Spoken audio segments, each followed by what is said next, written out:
What is that I see in the sky?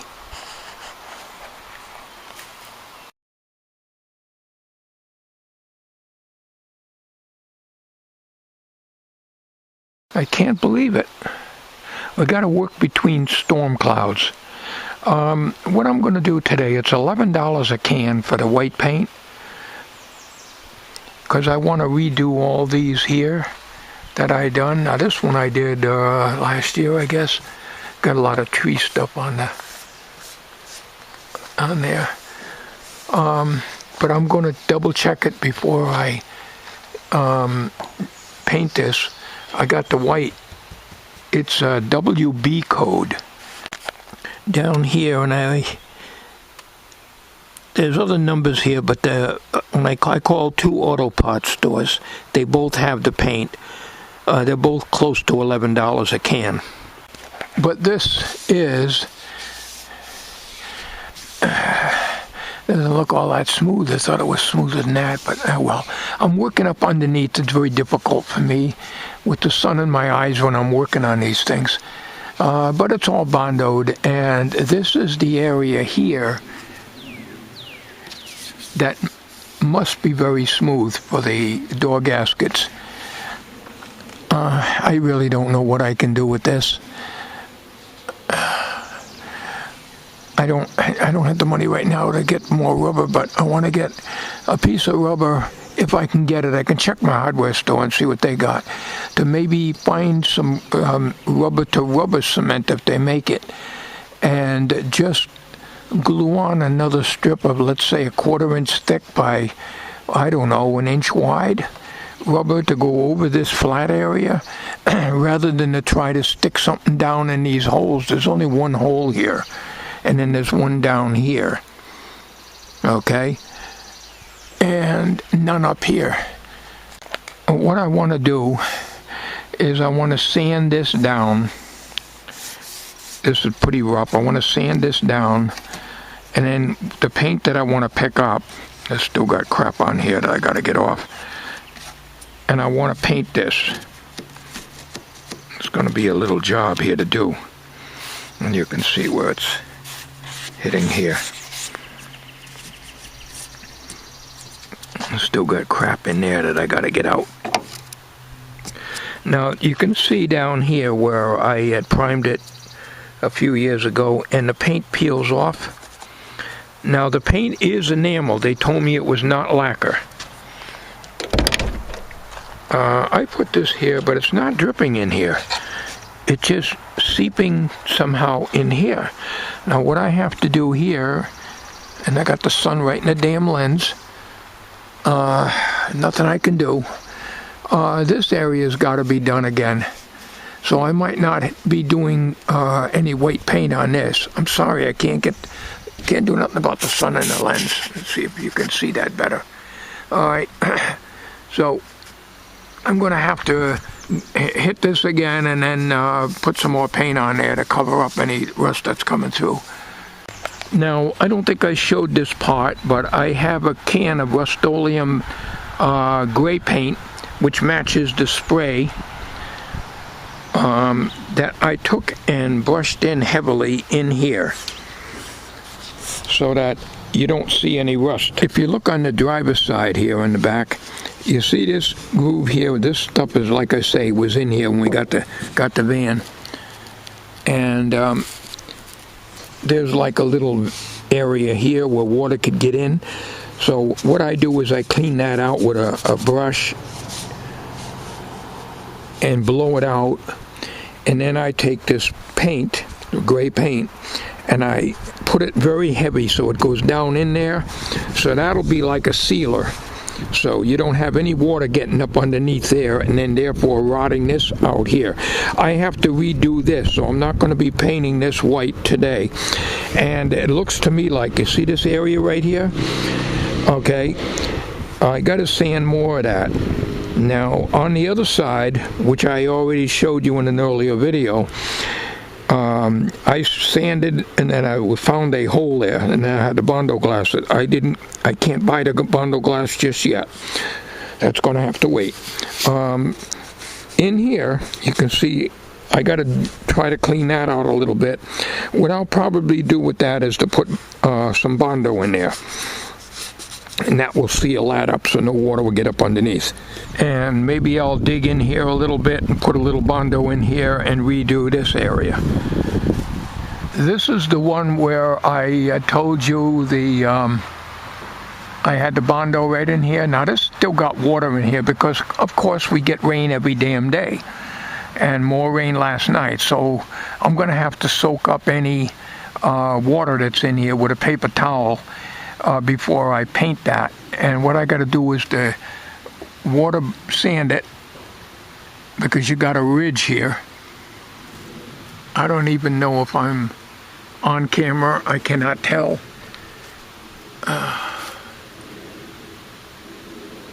Yeah, I can see my finger moving in the viewfinder.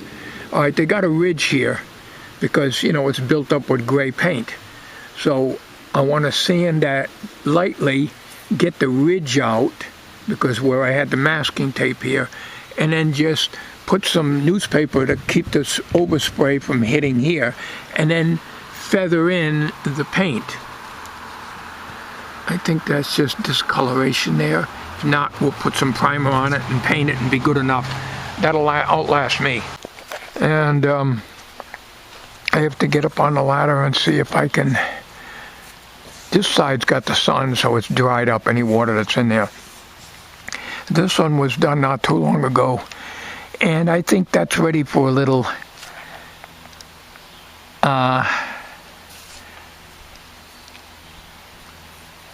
light sanding, and then hit it with the white.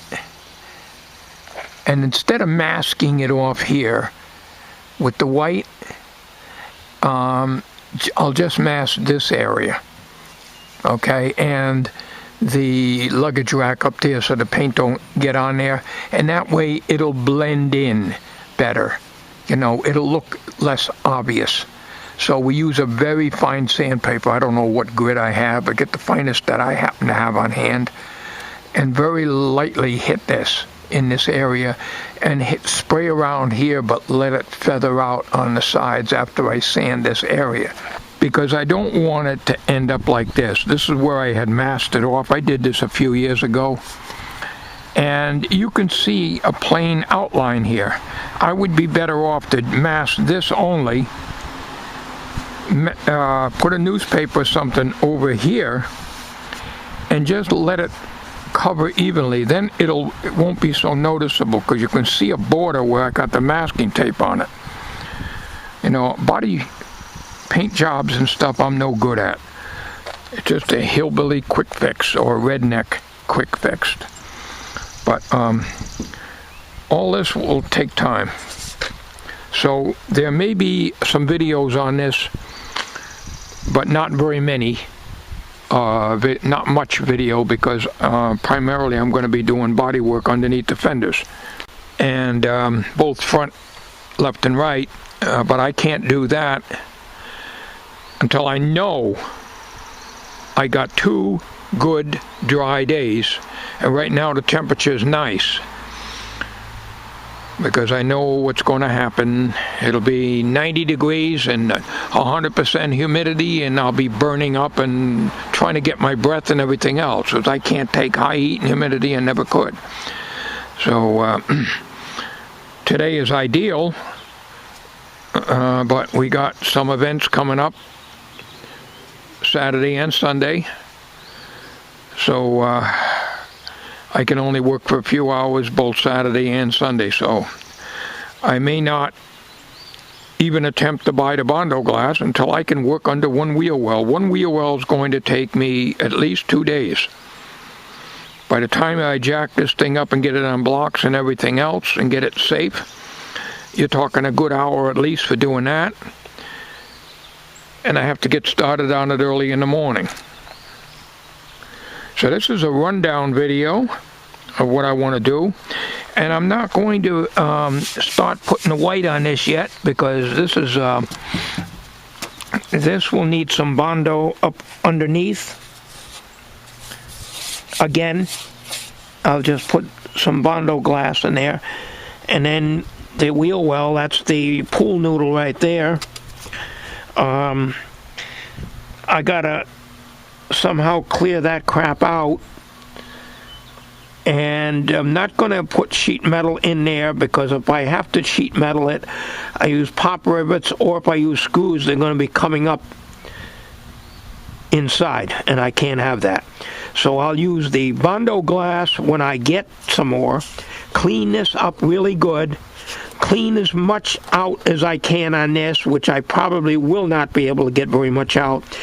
Put Bondo glass on the whole thing and push the fiberglass cloth into the Bondo glass, and then put Bondo glass over it. And that'll be the best way to fix that. Now, this is for Dan of Cool Blue Lights. You see that frame right there? I did that a few months ago, and I did the spring and everything else. Okay? What I do to make the Bondo rubberized, make the rubberized undercoating stay, is I wire brushed as much as I could, and it's a half-ass job, of most of the rust off. Then I spray oil on the whole thing, soak it down with oil, whatever oil I happen to have in the shed, brush it on with a paintbrush as best I can, and then spray the undercoating on it. I can't kneel down because the ground is wet, and I'm going to get my pants all wet. But I can guarantee you that if I was to take a putty knife and try to scrape that off, it will scrape off, but it's not going to fall off. If you take rubberized or any kind of undercoat spray and spray directly on the rust, it'll fall off in time. This has happened year after year on vehicles I've had throughout the years. But however, if you oil up everything very good, in my book, and I go by my book, rust and oil do not get along. So oil will keep the rust in check. The oil will become part of the undercoating, and it will stay there. It will not come off. And I will show you that. I can't now because I have to kneel down on the ground and I have nothing to kneel on. And it rained again last night, so I got to work between rain clouds. So I'm going to get some paint for this and work on the body. Oh, my back. So overall, the van, as you can see, is in pretty good shape. I mean, people have told me there's a lot of these vans that are in real bad shape. And unless you're in the south where you don't get road salts or anything, that's the only way they'd be even better, in better condition. Here is silicone that I put on years ago when I had a leaky windshield. This windshield was replaced several years ago by Auto Safety Glass, or whatever you call them, and they cleaned out all the silicone. And no, there's no leaks here at all. That's not where water's coming in. But originally I had silicone here. Now you got all this silicone here that is going to be virtually impossible to get out. So I'm not going to be able to mask this off and paint this, because the paint's not going to stick. Even if you get the silicone off, and I can see that it's going to be, you'd have to sand down the bare metal to do that. So, but that's a later thing. This is wet in here, okay? Because like I say, we get rain every damn day. So if I silicone this, you still get water coming in here. Now, years ago, I used to use that liquid silicone, the clear stuff, and put it right in here, and it never did any good. It looked like hell no matter what I did. So the window people, when I had this done a few years ago, removed all this chrome, and I would never attempt to do that, and put a lot of that black stuff in there, and that's probably what you're seeing here. It's not all water that's in here. And I asked them about this, and they said you're not going to have any leaks here, although because it's an old van, they couldn't guarantee there wouldn't be any leaks.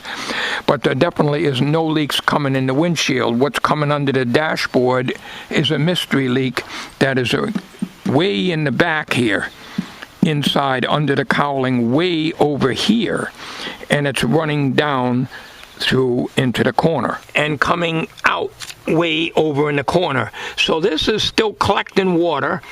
I keep these here because when we get a heavy rain, I want to verify, and everything's bone dry. So as long as this tubing here don't get clogged up, in the winter time, this freezes up, backs up, and goes over the top of this, and there does get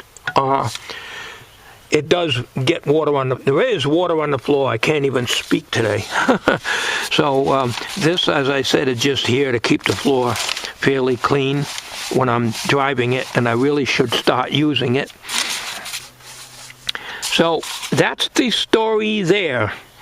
So that's a permanent leak that's way up in the corner that cannot be fixed because I cannot get at it. I don't exactly know where it is, but I know it's not from the corner of the windshield. Before the windshield was replaced a few years ago, we used to get water coming down on the inside, usually in that area there, and just running down inside. We don't have that problem anymore because the original windshield that was in here was replaced before we bought the van in 1999.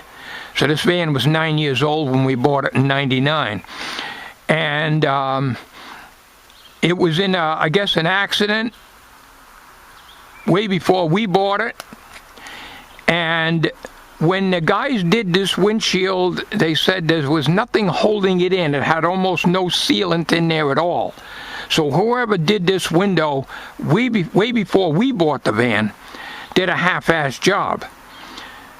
So, of course, then we had a big crack in the window because somebody threw a rock at the windshield, and it started out as a little dot, and then it became about a foot long. So we had this whole thing replaced. Down here, this is when we bought the van. We checked all this. There was a collision sticker here. So, you know, the van, I guess, was in an accident. Looks like I got some damn work to do in here yet. Under here, also. And we'll just put some rusty metal primer in there. That should be good enough. But we can only do certain things within the time limit that we have. There is more body work. This is starting to come through, which was never done to begin with. Over here. But on the inside, well, it's a little bad in here on the back side of this. So this has got to be done, and I'll grind this down and put Bondo glass in there. Bondo glass is very, very strong. It's a lot stronger than the regular Bondo. And then down here, I did this a while ago with the pop rivets and the sheet metal. If you've been following my videos, I don't even know if I still got them up there. But now we got another area here. And as I recall, I thought I put tar roofing cement on the inside of this. This is the regular sheet metal, of course, so I'll have to cut that out, drill out these pop rivets, and put another piece in here. Or I might cut it out, put fiberglass in there, and Bondo glass. I think that'll even be better. So that's something I have to do, and those repairs will be on video. I got the air conditioner going here to get the heat out of here. I am thinking very seriously of hopping into 90 Ford and give you a ride in that. The gas gauge is reading low. So let me check the gas gauge on that. Let me move this car back so I don't bang into this car with the Econoline. That would not be good. We'll park over here and we'll take the big van out. All right, we're We're in the 94 to Econoline. I gotta check my gas. I haven't started it up now in over a week, but I did have the battery charger on it.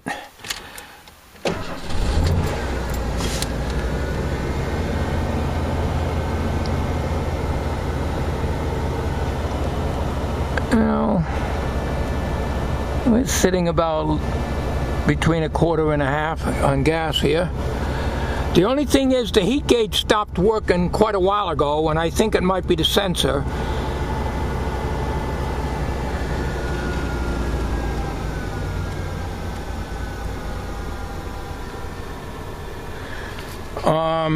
But as you can see here, removing this doghouse is a real pain in the backside because of these seats. You can move this passenger seat back a little bit, you know, the same with the driver's seat. And this is glued to this, and this was made when we got the van. This was on there, okay? So you got these hooks over here. You can probably see them down there, one on this side, one on the other. And then you've got the bolts going through here, one on this side and one on the other. It sits on top of the carpet. So what I'm going to do, I can't really show you a driving video. I have no way of mounting this camera in the van here. So my wife calls this the Pigmobile because she has piggies here, and there was one up here that turned white. And with the hip and everything now, getting into this is quite difficult for her. But she was more comfortable driving this than the minivan.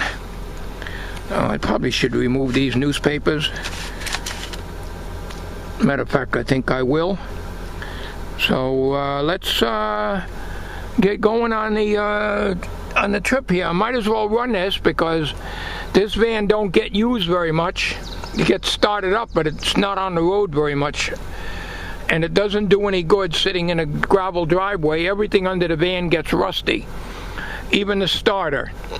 It rusts even on the inside, and had the starter replaced, seemed like almost a rebuilt almost every year, a year and a half, because the Bendix spins out on it. And there's nothing we can do. It's just you have to park your vehicles outside, you know. That's just the way it is out here. And we don't have a paved driveway at this part of the driveway. It's only way in the back, and that's very short. So you have to park on the gravel. All right, let's get going here. All right, I'm not going to be able to give you a driving video. I might pick up the camera if I get an opportunity to. So I can't put anything on the dashboard. It'll never stay there. So let's see. We don't have AC in here anymore. The R12 compressor leaks and everything else, and it cost $800 every time we had it done, and you know, we can't afford that anymore. So and that's it. So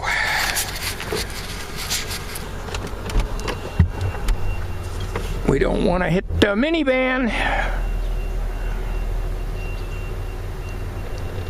Now the brakes grab pretty good because the rotors are rusty until you drive a little bit, because that's just the way it is when a vehicle's not used. Your brake rotors and even your brake drums, which this has drum brakes in the rear and discs in the front, will get rusty. So I'm going to put the camera down now. I need 2 hands. I don't want to do this too much here. It's so nice to be able to drive a vehicle without the front end clunking like the minivan does in every single bump. Every front wheel drive car I've owned, and I think I've owned 3 of them, counting this one, always clunks in the front end. That's just the nature. I have to put this thing down. Got people coming. I don't want them seeing me holding the camera. That's just the nature of front-wheel drive. Just a normal thing with front-wheel drive. They all clunk unless they're brand new. So every little, a bumpy road doesn't even have to be a pothole. Constant clunking. So it's nice to have a vehicle that don't clunk. Same with my 91 Dodge Dakota that I did have. No clunking. I got the blower going to get cool air coming through the vents. O'Reilly's is on the right hand side here. This thing runs like a clock, I'll tell you.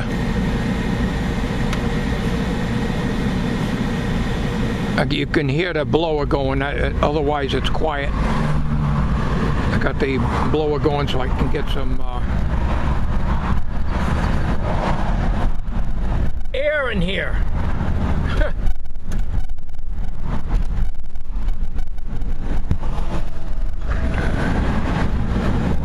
Damn idiots, they change lanes without signaling, and that ticks me off. I usually blast the horn at them if they get too close to me without signaling. I gotta keep an eye out for, I put the camera down, I gotta pay attention to my driving here. I'm only recording because I'm at a red light now. Alright. O'Reilly's Auto Parts. Okay, I shut the blower off. Yeah, I gotta do something about the heat gauge here. If it's a sender, I'm gonna have to wait for that before I can get it. Quarter of a tank. Now, we haven't put gas in this in a long time. Okay, I got it.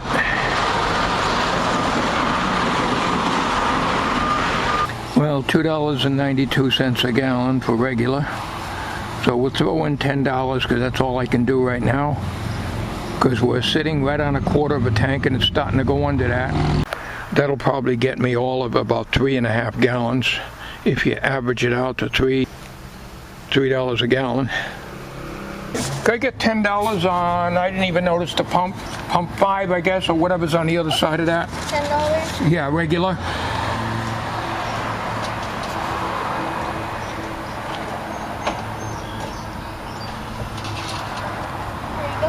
All right, thank you.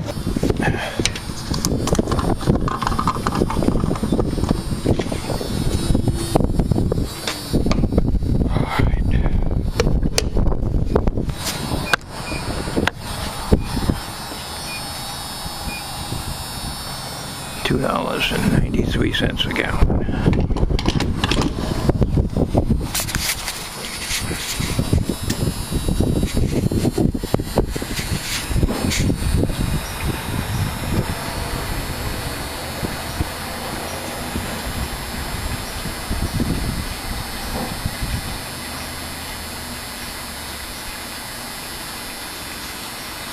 Say about 3.5 gallons to see how close I come. Of course, who knows if the pumps are pumping accurately at 1 gallon.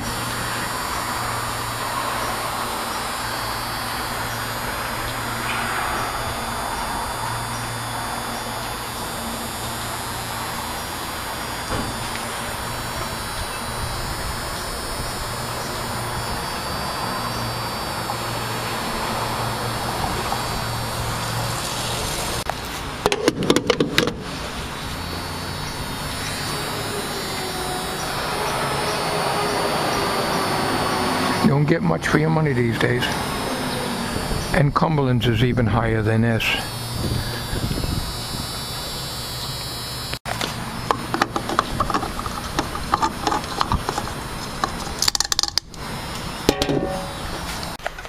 Alright, let's just see how much it brought it up, if any.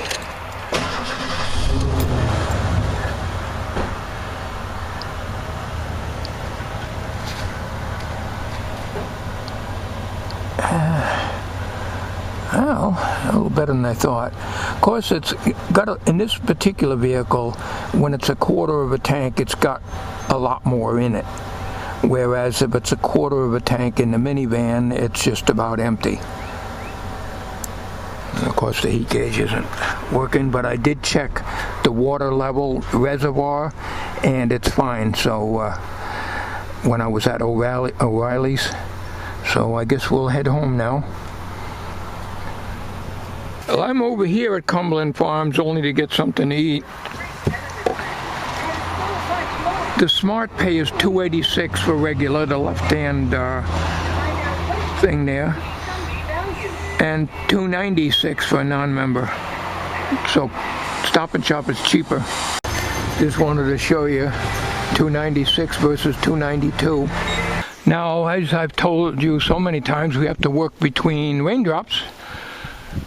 So I was priming and everything else, and guess what?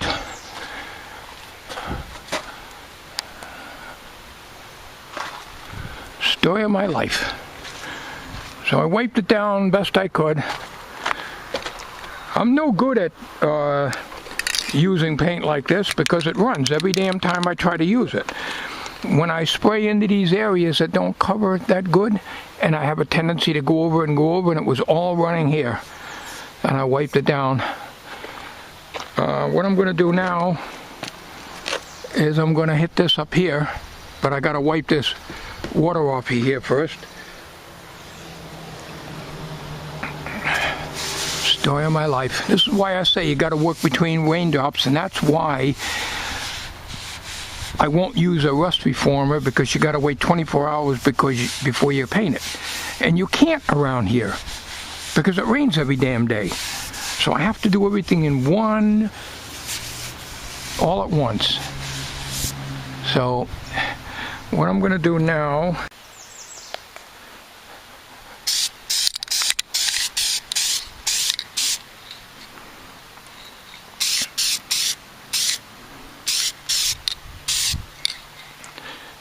now we had one little area about in here that was a little bit rusty, but not like a hole or anything. So I sanded that as much as I could, and I took and sprayed rusty metal primer on this brush here, and hit that, let that dry, and then went over it with the white. So that'll keep the rust from coming through. And we just unhooked this pin here. There's a pin that just drops down like this. And that, all the doors are like that. You know, all the years we had this van, I never knew that just came out without any keeper in there. There's no keeper in there. So, alright, because you need this out of the way so you can paint this. Now, I'm not doing a lot today because I did a lot of running around. I have to keep this door open, make sure this dries good so it don't stick to the rubber here. And a lot of that junk I cleaned out here was old caulking that I put in. Not caulking, but that rubberized stuff that has adhesive on one side that you put in here so to make up for the door gaskets. So now on this side is got to be done, and I'll probably sand that, but I'm not going to put that on video. And I may have to remove this again. You can see where this is getting squished down, and I had this all even with the end here. What I think I'll do is I'll clean this down, and I think I'll just put a lot of rubber in here, you know. It's the same as doing it here. I'll just put this stuff like I originally did, get a narrower piece and put it here, and then a wide one here, and then there's no way that's going to leak. But I got some stuff down here. See that I put in years ago.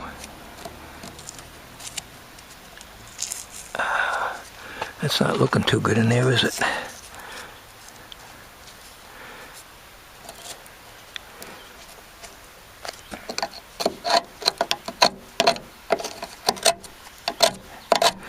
Yeah, we'll sand that down, put rusty metal primer in there, it'll be good. But it's got to get a lot of sanding. What we do is take this pin out here, and then I'm able to open this door, but I got to be careful because here will hit the side of the van.